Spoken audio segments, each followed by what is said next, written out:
you baking as we speak? Because it is that time of year when people start baking lots of sweets for the holidays. And this morning we're learning how to decorate and create beautiful, tasty holiday cookies with Stephanie Nass, caterer and founder of Chefanie. And you look just adorable as always. It's good to have you on Good Day.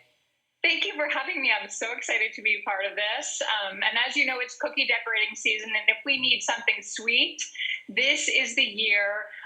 Cookies always spark joy and cheer, and they can make great gifts or desserts or family activities. And I have 6 cookie concepts to share with you today. So walk us through the first one.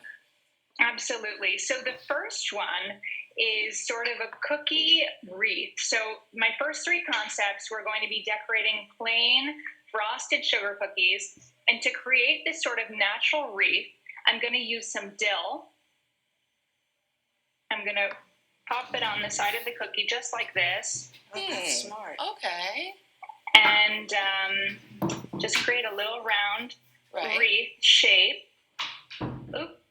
Pop on some pomegranate seeds. This one is not cooperating. A little pop of red. A little pop of red. And this one gets in the classical Christmas spirit. It might match your Christmas tree or the wreath on your front door, or your general home Christmas decor. But this it has an herbaceous taste, a fresh taste with the fresh fruit, and I find it quite pretty. How did you get it to stick on that thing? Well, the frosting is wet, so that's the key here. The frosting is wet, but I prepared this, this samples yesterday, and you can see the frosting here is harder. Yes. Okay. So everything sticks. Okay. The frosting is sort of like glue. Right. Okay. We just didn't know it had frosting on it. We couldn't see it that well. Yes. Okay. Yes. It has a layer of frosting. Genius. All right.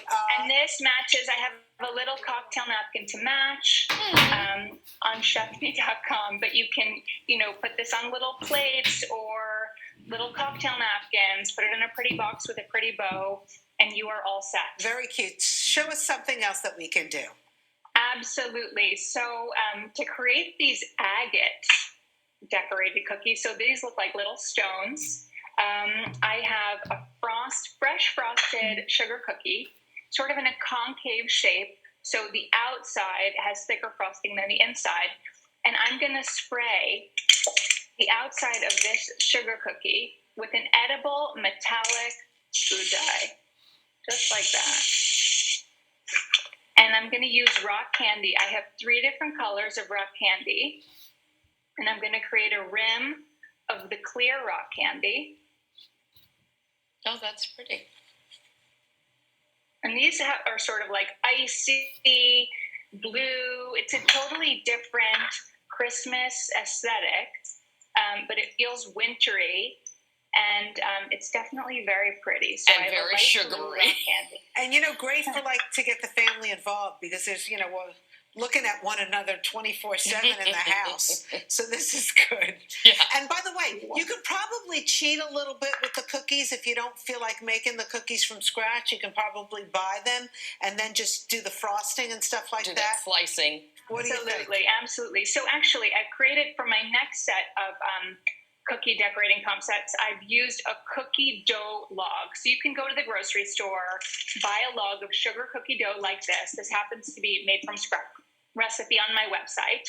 And here are 2 ways to decorate and shape cookies without a cookie cutter. So here I have a swan shaped cookie, and here's a little bow tie. You did that without a cookie cutter. A cookie cutter? No cookie cutter necessary. So I love this little swan. Swans feel, cute. They're white and elegant. Well, we can go on your website. Where can people find everything they need about you and your catering service, Steph? Chefanie.com. Beautiful. We appreciate it. Chefanie.com or on Instagram. Fantastic. Always great to have you on Good Day New York. Happy holidays. Happy holidays. Happy New Thank Year. you so much. Okay. Chefanie. I love that name.